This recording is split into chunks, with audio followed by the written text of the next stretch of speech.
श्री शिवाय नमस्तुभ्यम। हर हर महादेव। देखिए, आप सभी को पता है कार्तिक का बहुत ही पवित्र महीना चल रहा है। कार्तिक का जो पूरा महीना है वो भगवान विष्णु को समर्पित होता है। तो देखिए, यह कार्तिक मास का मंगलवार है। यह बड़ा मंगलवार है। मंगलवार का जो दिन होता है वो भगवान हनुमान जी को समर्पित होता है। देखिए, हनुमान जी का दिन होता है मंगलवार का, और मंगलवार का जो दिन होता है वह कर्ज मुक्ति के लिए, मांगलिक कार्यों के लिए विशेष माना जाता है। देखिए, धन संबंधी परेशानियों के लिए अगर आज के दिन आप उपाय करते हैं तो इससे आपकी सभी परेशानियां जरूर दूर होती हैं। तो देखिए, तुलसी जी का उपाय अगर हम मंगलवार के दिन करते हैं, तुलसी जी है वो भगवान हनुमान जी को अत्यधिक प्रिय है। भोग स्वरूप अगर हम तुलसी जी भगवान हनुमान जी को समर्पित करते हैं तो इससे हमारी सभी मनोकामना जो पूर्ण हो जाती हैं। और कार्तिक के महीने में अगर हम ये उपाय करते हैं तो हमारी कोई भी ऐसी मनोकामना नहीं है जो पूर्ण नहीं होती है। तो देखिए, आज कार्तिक मास का मंगलवार है और हम करेंगे लौंग और तुलसी से एक अचूक उपाय। देखिए, हमने पहले भी कहा है मंगलवार का जो दिन होता है विशेषकर कर्ज मुक्ति के लिए है, धन प्राप्ति के लिए है, मंगल कार्य जो नहीं हो रहे हैं उनके लिए है। देखिए, अगर आपके ऊपर कर्ज बहुत ज़्यादा है, आपका कर्ज उतर ही नहीं रहा है, आपके घर में पैसे की कोई आगमन नहीं है, तो आप आज के दिन यह उपाय जरूर करें। पूज्य गुरु जी की कथा सुनकर समझकर समझाने का पूरा प्रयास करूंगी, इसलिए वीडियो को अंत तक जरूर देखना। और अगर आप भगवान शिव के और भगवान विष्णु के अनंत भक्त हैं और उनकी कृपा पाना चाहते हैं तो चैनल को सब्सक्राइब जरूर करना। चलिए चलते हम पहले उपाय की। और पहला जो उपाय है वह तुलसी दल से है। देखिए, हमने पहले भी कहा है तुलसी जो होती है वो भगवान हनुमान जी को अत्यधिक प्रिय है और भगवान विष्णु को भी अत्यधिक प्रिय है। तो देखिए, हमें करना क्या, हमें लेनी है 21 तुलसी के पत्ते। तुलसी के पत्ते कहीं से खंडित नहीं होने चाहिए, टूटे फूटे पत्ते हमें नहीं लेने हैं, साबुत पत्ते हमें ले लेने हैं। उसके बाद में हमें लेने हैं मोली। देखिए, कलावा जिसे हम कहते हैं लाल रंग का, वो हमें ले लेना है और उससे हमें तुलसी की पत्तों की गांठ लगाकर माला बना लेनी है। देखिए, आपको स्क्रीन पर भी दिख रहा होगा। इस प्रकार हमें एक माला वहाँ पर तैयार कर लेनी है। उसके बाद में उस माला को हमें लेकर चले जाना है हनुमान जी के मंदिर में। हनुमान जी के मंदिर में ले जाने के बाद में देखिए, अगर अब पुरुष यह उपाय कर रहा है तो वह जाकर सीधा हनुमान जी को यह माला समर्पित कर सकते हैं। और अगर स्त्री यह उपाय कर रही है तो आप मंदिर के पुजारी से यह माला दे दीजिए, वो आपके नाम से यह माला भगवान हनुमान जी को समर्पित कर देंगे। देखिए, पहले तरीके से तो हमें इस प्रकार करना चाहिए। अगर आप इस प्रकार यह उपाय नहीं कर सकते हैं तो आप दूसरी तरह भी इस उपाय को कर सकते हैं। देखिए, हम आपको बता रहे हैं। हमें करना क्या है, हमें लेना है एक तुलसी दल। देखिए, हमें एक तुलसी दल ही लेना है। उसके बाद में हमें लेना है थोड़ा सा गुड़, थोड़े से चने, भुने हुए चने होने चाहिए। उसके बाद में लेने हैं 2 लौंग। देखिए, लौंग का एक जोड़ा लेना है। लौंग है वो कहीं से खंडित नहीं होनी चाहिए। और हमें लेना है एक दीपक, और दीपक में हमें रख लेने हैं कुछ कपूर के टुकड़े। देखिए, कपूर के टुकड़े और यह सभी सामान लेकर हमें पहुंच जाना है हनुमान जी के मंदिर में। देखिए, आसपास कहीं भी आपके हनुमान जी का मंदिर हो वहां पर इन्हें हम लेकर चले जाएंगे।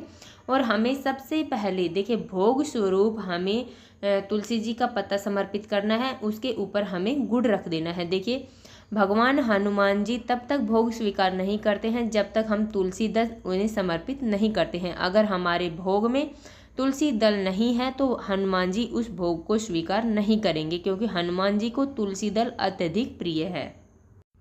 तो हमें यह भोग हनुमान जी को लगा देना है और हमें राम राम राम करते रहना है। देखिए, जय सिया राम भी कह सकते हैं आप, राम राम का भी जाप कर सकते हैं, ओम हनुमते नमः का भी जाप आप यहाँ पर कर सकते हैं। तो देखिए, इस प्रकार हमारे पास जो दीपक है, दीपक में हमने कपूर डाले हुए हैं, उसमें हमें ये 2 लौंग भी डाल देनी है।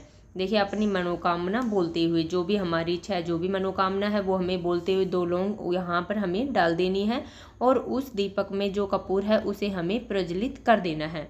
देखिए, हमें अपनी मनोकामना वहाँ पर बोलते रहना है। इस प्रकार कार्तिक मास का बड़ा मंगलवार है, तो कार्तिक मास में जितने भी मंगलवार आते हैं उन मंगलवार या फिर शनिवार को ही आप ये उपाय कर सकते हैं। देखिए, अगर आप कर्ज से बहुत ज़्यादा परेशान हैं तो आप ये उपाय ज़रूर करें। ये उपाय आप सुबह से लेकर शाम तक, रात्रि तक इसे आप कभी भी कर सकते हैं।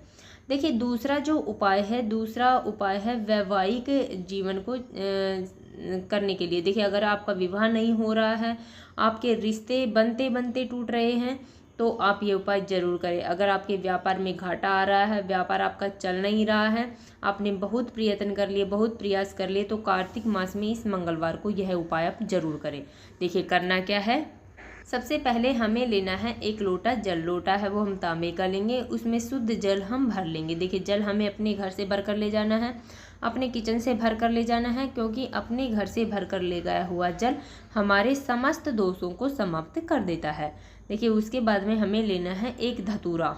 देखिए धतूरे का फल जो कांटे वाला होता है, वो हमें धतूरे का फल यहाँ पर ले लेना है। उसके बाद में हमें लेना है थोड़ा सा शहद। शहद है वो सबके घरों में आसानी से मिल जाएगा। उसके बाद में ये सब सामग्रियाँ लेकर हमें पहुँच जाना है भगवान शिव के मंदिर में। देखिए वहाँ पर जाने के बाद में सबसे पहले जो हमारे पास एक धतूरा है, उस धतूरे पर हमें अच्छे से शहद का लेपन कर देना है। देखिए शहद का लेपन करने के बाद में उस धतूरे को हमें भगवान शिव के शिवलिंग पर समर्पित कर देना है। डंडी का मुख है वो हमें जलाधारी की तरफ करना है और हमें श्री शिवाय नमस्तुभ्यम का जाप यहाँ पर कर लेना है। देखिए मंगलेश्वर महादेव का स्मरण भी हम यहाँ पर कर सकते हैं। देखिए मंगलवार का दिन है, तो हम यहाँ पर मंगलेश्वर महादेव का नाम भी आप यहाँ पर ले सकते हैं। उसके बाद में हमारे पास जो एक लोटा जल है, उस एक लोटे जल को हमें धीरे धीरे भगवान शिव के शिवलिंग पर समर्पित कर देना है, श्री शिवाय नमस्तुभ्यम का जाप करते हुए। देखिए यह हो गया हमारा दूसरा उपाय। बहुत ही कारगर उपाय है, बहुत ही अचूक उपाय है। इस उपाय को आप आज के दिन जरूर करें। चलिए चलते हम तीसरे और अंतिम उपाय की ओर। तीसरा जो उपाय है वह भी बहुत ही खास उपाय है। यह विशेषकर उन लोगों के लिए है जिनके कर्ज बहुत ज़्यादा है, धन से संबंधित बहुत ज़्यादा परेशानियां हैं और कर्ज उतर ही नहीं रहा है। उन्हें करना क्या, उन्हें लेना है एक लोटा जल। लोटा है वो हम तांबे का लेंगे, उसमें शुद्ध जल हम भर लेंगे। उसके बाद में लेना है एक चावल का दाना। चावल का दाना है वो कहीं से खंडित चावल नहीं होना चाहिए, टूटा पोटा चावल हमें नहीं लेना है। उसके बाद में हमें ले लेनी है एक बेलपत्र। बेलपत्र है वो भी कहीं से खंडित बेलपत्र नहीं होनी चाहिए। देखिए अगर आपके पास बेलपत्र नहीं है तो आप भगवान शिव के मंदिर जाइए, वहाँ से बेलपत्र लेकर उसे धोकर आप दोबारा उपयोग में यहाँ पर ले सकते हैं। देखिए इसके बाद में ये सभी सामग्रियाँ लेकर हमें पहुंच जाना है भगवान शिव के मंदिर में। देखिए वहां पर जाने के बाद में सबसे पहले जो हमारे पास एक चावल का दाना है, उस एक चावल के दाने को हमें भगवान शिव के शिवलिंग पर समर्पित कर देना है।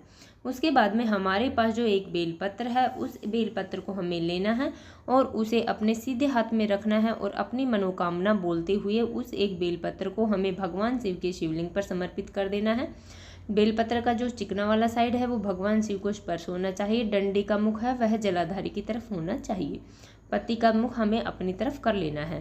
देखिए उसके बाद में हमारे पास जो एक लोटा जल है, उस एक लोटे जल को हमें धीरे धीरे भगवान शिव के शिवलिंग पर समर्पित कर देना है, श्री शिवाय नमस्तुभ्यम का जाप करते हुए। देखिए वहाँ पर बैठकर हमें अपनी मनोकामना बोल लेनी है।